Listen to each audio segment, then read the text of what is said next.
Well, it's an exciting day in Cougar basketball and for women's basketball. This is a great opportunity for us. We knew it coming in with Ohio State being ranked 20th in the country. I think they were 5th in the country in offensive field goal percentage, and to be able to hold them to 35 and out rebound, play the way we played is a great. I'm just proud of these kids. We came off a really rough road trip 2 weeks ago.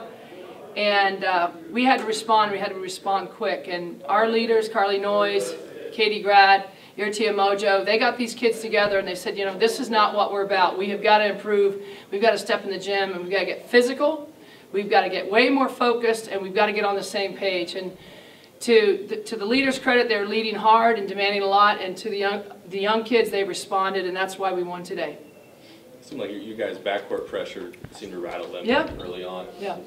Well, it starts with Tia. Tia and Donnie both did a great job up on their point guards, and we gave them a lot of different looks, and we were able to force some turnovers. There were times that they weren't comfortable with what we were in, whether it was a matchup, was it man, was it a trapping scheme, whatever. But it starts with our point guards and how much energy they can give us up top in turning that basketball and taking that time off the shot clock. How big was Leah in the second half? Yeah, at halftime, Leah was really disappointed in her play. I mean, this is three-time Player of the Year out of Hawaii, three-time state champ and MVP, and she was not happy about the way things are going. And we just told her, hey, just relax a little bit and let's get to the rim. Let's get to the rim. And she did that. She responded well to that. And I think then the basket started getting bigger and bigger, and then she felt a little more comfortable outside. I think the other thing that was huge for us is that we really harped on, that we have to out-rebound teams. We got, like I said, get more physical, but we have got to win the 50-50 balls. And tonight we had some incredible hustle plays. I mean, hustle plays for the ages, and every little one obviously mattered because it really was a three-point game, with a minute to go. Yeah, speaking of those 50-50 balls, how big was that rebound at the end on the missed free throw, and you guys got another shot clock possession? Yeah, and that's the little things that some of the focus that we've tried to get better at, just understanding every possession is so precious, but you got to make it happen. And today, obviously, it was a huge possession for us. So hats off to the entire team for focusing on it, because you never know who's in that situation depending on the shooter, to stay focused on what our scheme is on that rebounding situation. Oh, sure. And I was going to ask, where does this win rank for you? For Mike and I, we're both, Buckeyes and former Buckeyes, and we've gone back there twice and come up short. And we had the Cougs there last year up 9 and ended up not winning that game. And but most importantly, I think we made a statement today in Cougar women's basketball, and this is where we want to be. This is where we've been trying to head this program, and we were able to get it done. Now we want to build on it. We want to build on it, but we know what we're capable of now, because that's a very good team, very talented team, and one of the premier coaches in the country with Jim Foster. He's obviously going in the Hall of Fame this year, and he's been around the game for a long time and been very successful. So it's exciting, and we're really happy. Most importantly, we're happy for this program and our players. Oh, sure. And all the alumni, everybody that continues to support us and believe in what we're trying to accomplish here. We're on our way.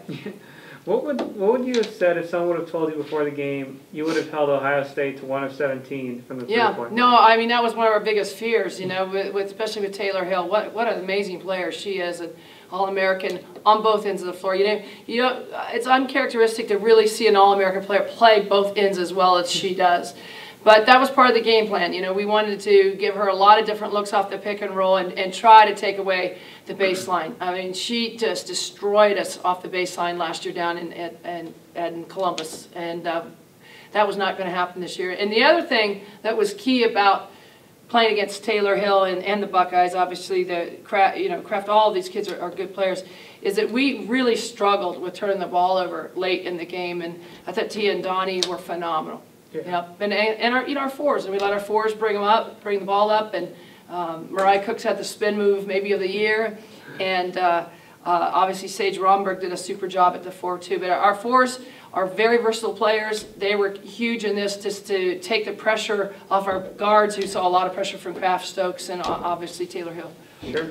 You guys have a tough non-conference stretch like this going. I mean, how important is it to win this one? Yeah, I mean, we'll leave tonight for Louisville, and it's a confidence builder, no doubt. And it solidifies what these kids were told 2 weeks ago by their upperclassmen. We are not working hard enough. We are not focused enough. And we have got to get on the same page. And again, these kids jumped on their backs and said, okay, show us how to get it done in practice. And they practiced harder in the last 2 weeks than they practiced in my 6 years here.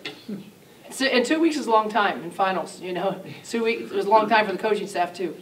And I think a lot of that reflects back to, you said, the senior leadership you mentioned at the beginning. What kind of role do you think Carly has meant to this team? All three of them are fantastic leaders. You know, Katie Grad didn't get to step on the floor today, but I'll tell you, Katie Grad had a major impact on what happened out there and all. But Carly, I thought, you know, late, I think maybe I saw in the second to last time out, I was just telling Carly, you've got to get on Adams' shoulder high because she's turning right every time. And Carly took it away. She did spin back the one time, but you know, she was too far under at that point. But Carly defensively gives us a presence inside that, you know, it totally changes what teams try to do. And then, of course, Aritia Mojo had the start today, and she came, she's come into practice determined to play more assertive and get the old Aritia back. You know, she's coming off a double ACL, and she wanted to, you know, she wanted to prove herself to her teammates and herself. And I thought that she went right from practice, the flow of practice, right into the game. The charge that she took on Hill, I believe, early, I thought that was a game changer for Ohio State. I think that was her third foul, maybe. But that was phenomenal on her part. Sure. But all three seniors are doing a great job.